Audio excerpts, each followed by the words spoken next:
Hi అండి, అందరు ఎలా ఉన్నారు? బాగున్నారా? బాగుండాలని మనస్ఫూర్తిగా కోరుకుంటున్నానండి. ఇవాళ వీడియోలో వచ్చేసి మనము చాలామంది బిగినర్స్ ఫ్రంట్ పార్ట్లో డాట్స్ వేయడానికి విసిగిపోయి ఉంటారు కదా. ఆ డాట్స్ మెజర్మెంట్ బ్లౌజ్ తోటి ఎలా వేసుకుంటే బ్లౌజ్ ఎలా సెట్ అవుతుంది అనేది ఇవాళ వీడియోలో చెప్పుకున్నాం. ఇది వచ్చేసి 38 సైజ్ బ్లౌజ్ అండి. అంటే మనం మీడియం సైజ్ బ్లౌజ్ కిందకి వస్తుంది. అంటే 36 నుంచి మనకి 40 లోపు మనకు మీడియం సైజ్ కిందకి వస్తుంది కదా. ఈ బ్లౌజ్కి ఎలా డాట్స్ వేసుకోవాలనేది ఇప్పుడు చూద్దాం. ఇది వచ్చేసి వీడియో లెంత్ అవుతుందనేసి నేను ముందుగానే లైనింగ్ మొత్తాన్ని ఇలా అటాచ్ చేసి పెట్టుకున్నానండి. ఇప్పుడు డాట్స్ అనేది వేసుకున్నాం. ఇది వచ్చేసి కొల బ్లౌజ్ అండి. ఇందులో నుంచి మనం ఈ డాట్స్ అనేది చూసుకుందాం. ఇప్పుడు వచ్చేసి ఇలా షోల్డర్ సెంటర్ నుంచి ఇలా చూసుకుంటే మనకు చూసారు కదా, ఇక్కడ మనకు మెయిన్ డాట్ వస్తుంది. ఇక్కడ మెయిన్ డాట్ దగ్గర ఇలా మార్కింగ్ పెట్టేసుకోవాలి. అంటే మనకి సెంటర్ డాట్. తర్వాత వచ్చేసి ఉక్సుపట్టి సైడ్ది. ఉక్సుపట్టి సైడ్ ఇది ఒకసారి చూస్తున్నానండి, కరెక్ట్గా వచ్చిందా రాలేదు మెయిన్ డాట్ అనేది. మీకు అలా లెంత్లో చూసుకోవచ్చు, ఇలా విడతలో కూడా చూసుకోవచ్చు. విడతలో వచ్చేసి ఎంత వచ్చిందనేది ఇక్కడ చూస్తున్నాను. ఇలా చూసాం కదా, చూస్తే నాకు 2.30 ఇంచులు వచ్చిందండి. ఇది పైన చూస్తే నాకు 3.5 దగ్గర వచ్చేసింది. ఇలా 3.75 దగ్గర వచ్చిందండి. ఇలా అయినా మెజర్ చేసుకోవచ్చు. చాలా పద్ధతుల్లో మెజర్ చేసుకోవచ్చు అండి. ఎలా చేసినా మనము బ్లౌజ్ ఫిట్టింగ్ అనేది కరెక్ట్గా రావడం కోసమే ట్రై చేయాలి. అలా కాదనుకుంటే షోల్డర్ సెంటర్ నుంచైనా దీన్ని అనేది చేసుకోవచ్చు. ఇలా ఉంది కదా బ్లౌజ్ని, ఇలా షోల్డర్ సెంటర్కి మీకు ఆ మెజర్మెంట్లు అన్నీ కన్ఫ్యూజ్ అవుతామనుకుంటే ఇలా షోల్డర్ సెంటర్కి చూసేసుకోండి. ఇలా చూసేసుకొని ఇది మీడియం సైజ్ బ్లౌజ్ కాబట్టి మనము 3 ఇంచుల పొడవు 2.5 ఇంచుల వెడల్పు వేసుకున్నామంటే సెట్ అయిపోతుంది. ఇక్కడ వచ్చేసి నేను 2.30 దగ్గరికి ఇలా పెట్టానండి.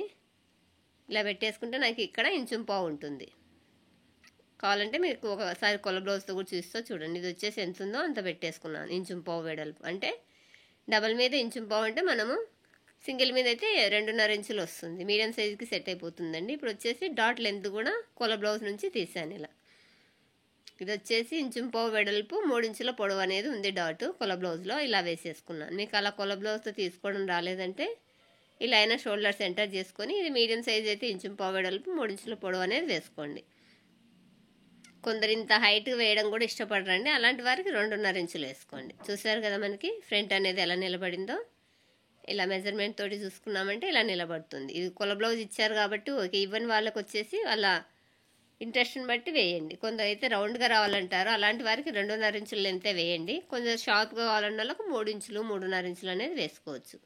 వాళ్ళ ఇష్టాన్ని బట్టి కొల బ్లౌజ్ తోటి కానీ లేదంటే మెజర్మెంట్ తీసుకున్నప్పుడు బాడీ మెజర్మెంట్ని బట్టి వేసుకోవచ్చు. ఇప్పుడు వచ్చేసి మెయిన్ డాట్ 3 ఇంచుల పొడవు 2.5 ఇంచుల వెడల్పు 3 ఇంచుల పొడవు వేసాం కదా. తర్వాత వచ్చేసి ఉక్సుపట్టి సైడ్ డాట్. ఈ ఉక్సుపట్టి సైడ్ డాట్ వచ్చేసి 1/2 ఇంచుకు ఇలా ఫోల్డ్ సెంటర్కి చేయాలండి. సెంటర్ చేసి ఒక 1/2 ఇంచు ఇలా కిందికి, సెంటర్ నుంచి మళ్ళీ ఒక 1/2 ఇంచు ఇలా కిందికి జరుపుకొని ఇది 2.5 ఇంచుల పొడవుతోటి వేసాను. 1/2 ఇంచు వెడల్పు 2.5 ఇంచుల పొడవు వేసాను. ఇలా ఈ డాట్ వేయడం అయిపోయింది కదా. ఇక్కడ చూడండి 1/2 ఇంచు అనేది కిందికి వేసాను, సెంటర్కి వేయలేదు, ఒక 1/2 ఇంచు కిందికి వేసాను. ఇలా వేసిన తర్వాత ఇక్కడ మెయిన్ డాట్ దగ్గర ఇలా పట్టేసుకున్నామంటే మనకి ఫోల్డింగ్ వచ్చేస్తుంది. ఈ ఫోల్డింగ్ ఎక్కడ వస్తుంది అక్కడ మనకి చంక సైడ్ డాట్ అనేది వేయచ్చు. ఈ చంక సైడ్ డాట్ని కూడా ఒకసారి కొల బ్లౌజ్ నుంచి తీసుకుంటున్నాను. ఇలా చంకలో నుంచి మనము కిందికి ఎంత లెంత్ ఉందనేది ఇలా చూసుకొని వేసుకోవచ్చు. చూసారు కదా, ఇక్కడ నుంచి నాకు ఇక్కడికి వచ్చేసింది. ఇలా వేయచ్చు. అలా వద్దనుకుంటే మనం 3.5 ఇంచుల పొడవు అనేది వేసుకున్నా సెట్ అవుతుంది. ఇలా 1/2 ఇంచు వెడల్పు 3.5 ఇంచుల పొడవు అనేది వేసుకున్నాను. ఇలా మనం ఈజీగా కొల బ్లౌజ్ నుంచి అయినా వేయచ్చు, లేదంటే మనకి ఎక్స్పీరియన్స్ ఉందంటే అందాజుగా అయినా వేయచ్చు. కానీ మనకి ఎక్స్పీరియన్స్ ఉన్న వాళ్ళకి ఓకే, కానీ కొత్తగా నేర్చుకున్న వారు కన్ఫ్యూజ్ అవుతారు కాబట్టి షోల్డర్ సెంటర్ నుంచి మీడియం సైజ్ బ్లౌజ్కి అయితే వాళ్ళు కొంచెము షార్ప్గా దొరుకుతా అంటే 3 ఇంచుల పొడి వేసుకోండి. లేదు రౌండ్గా దొరుకుతారంటే 2.5 ఇంచుల పొడి వేసుకోండి. వెడల్పు వచ్చేసి 2.5 వేయాలండి. ఇలా ఒక్కో సైజుకి ఓ మెథడ్ ఉంటుంది కదా. మా ఛానల్ని ఫాలో కండి. నేను మీడియం సైజుకి ఎలా వేయాలి, అలానే చిన్న సైజుకి ఎలా వేయాలి, పెద్ద సైజుకి ఎలా వేయాలనేది ప్రతిదీ వీడియోలో వివరిస్తూ నేను పెట్టేస్తానండి. మన ఛానల్ నచ్చినట్లయితే సబ్స్క్రైబ్ చేసుకొని మన వీడియోస్ని లైక్ చేయండి. అలానే ఇవి ఎవరికైనా యూజ్ అవుతాయనే మీకు ఆలోచన ఉంటే మనము ఒకరికి యూజ్ అవుతామన్నప్పుడు షేర్ చేయడం బెటర్ కదా. అలా ఎవరికైనా మీ ఫ్రెండ్స్కి యూజ్ అవుతా అన్నప్పుడు ఈ వీడియోలనే షేర్ చేయండి.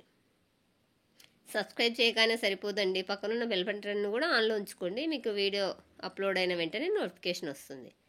వచ్చేసి మనం ఫస్ట్ ఎలా వేసాము 2.5 ఇంచుల వెడల్పు 3 ఇంచుల పొడవు వేసాము కదా, సేమ్ ఇది కూడా అలానే వేస్తున్నాను. ఇక్కడ చూడండి, ఇది వచ్చేసి ఇలా మిడిల్కి కాకుండా ఒక 1/2 ఇంచు, నేను ఫింగర్తో చూపించాను కదా, ఒక 1/2 ఇంచు కిందకి ఫోల్డింగ్ పెట్టుకోవాలి. మనం మిడిల్కి వచ్చేసి యంగర్స్కి వేస్తామండి, అంటే 20 నుంచి 30 లోపుగా అలా వేసుకోవచ్చు. వాళ్ళు కూడా ఇప్పుడు ఇష్టపడట్లేదులేండి అలా 1/2 ఇంచు కిందకి ఏమంటారు, ఎందుకంటే మరి షార్ప్గా వస్తుంది అలా వేయడం వల్ల. ఇలా వేసుకున్నామంటే మనకి కొంచెం చెస్ట్ పార్ట్ అనేది రౌండ్గా వచ్చి మరి ఇబ్బందిగా లేకుండా ఉంటుంది. అలా వాళ్ళ ఇష్టాన్ని బట్టి వేయండి. ఇప్పుడు వచ్చేసి మెయిన్ డాట్ వేసాను, ఉక్సు పట్టి సైడ్ డాట్ వేసాను కదా, తర్వాత వచ్చేసి సంక సైడ్ డాట్. ఇది వచ్చేసి కొల బ్లౌజ్ నుంచి, అంటే మనం మెజర్మెంట్ బ్లౌజ్ నుంచి తీసాం కదా, ఇది వచ్చేసి సేమ్ అంతే ఉంటుంది కాబట్టి ఇలా ముందు కుట్టిన డాట్స్ను మెజర్ చేసుకున్నాను. ఇలా వేసేసాను. చూసారు కదా మనకు డాట్స్ వేయడం ఎంత ఈజీనో. ఇవి రాక బిగినర్ చాలా కష్టపడతారండి. ఒక టెక్నిక్ని ఫాలో అయ్యామంటే, అంటే ఒక మెథడ్ని అంటూ పెట్టేసుకొని దాన్ని ఫాలో అయ్యామంటే మనం కుట్టేటప్పుడు ఎక్కువ ఆలోచన చేయనవసరం లేదండి. ఆ మెథడ్ని ఫాలో అయిపోయామంటే మనకు కరెక్ట్గా వస్తుంది. చూడండి, ఈ డాట్స్ అనేది రెండు ఒక దగ్గర వచ్చాయా లేదా ఒకసారి ఇలా చెక్ చేసుకోవాలి. మనం సేప్ పట్టేసే ముందుగా ఒకసారి అనేది ఈ డాట్స్ అనేది చూసుకోవాలి. చూడండి, ఇటు సైడ్ అటు సైడ్ మనకు ఉక్సు పట్టి సైడ్ డాట్ని ఒకసారి చూసుకోండి. రెండు కరెక్ట్గా ఒక దగ్గరే వచ్చాయి. ఇలా ఒక దగ్గరకు వస్తేనే మనకు షేప్ అనేది నిలబడుతుంది. ఇది కూడా మనకు షోల్డర్కి సెంటర్గా ఉండేలాగా మెయిన్ డాట్ చూసుకోవాలి. చంక సైడ్ డాట్ వచ్చేసి ఆ రెండింటి మిడిల్లో రావాలి. ఇలా వస్తేనే మనకి ఫ్రంట్ షేప్ అనేది నీట్గా ఉంటుంది. రౌండ్ కూడా చూడండి, ఫ్రంట్ నెక్ రౌండ్ కూడా కరెక్ట్గా వచ్చింది. ఇలా వస్తే మనకి బ్లౌజు పర్ఫెక్ట్గా కుదిరిపోతుందండి. కస్టమర్ తోటి ఎలాంటి సమస్య ఉండదు. ఇలా కుదరడం వల్ల మనకు ఫ్రంట్లో లూజ్ వచ్చేసి ఫ్రంట్ షేప్ కూడా మనకి ఇలా నొక్కినట్టు లేకుండా మంచి షేప్ అనేది వస్తుంది.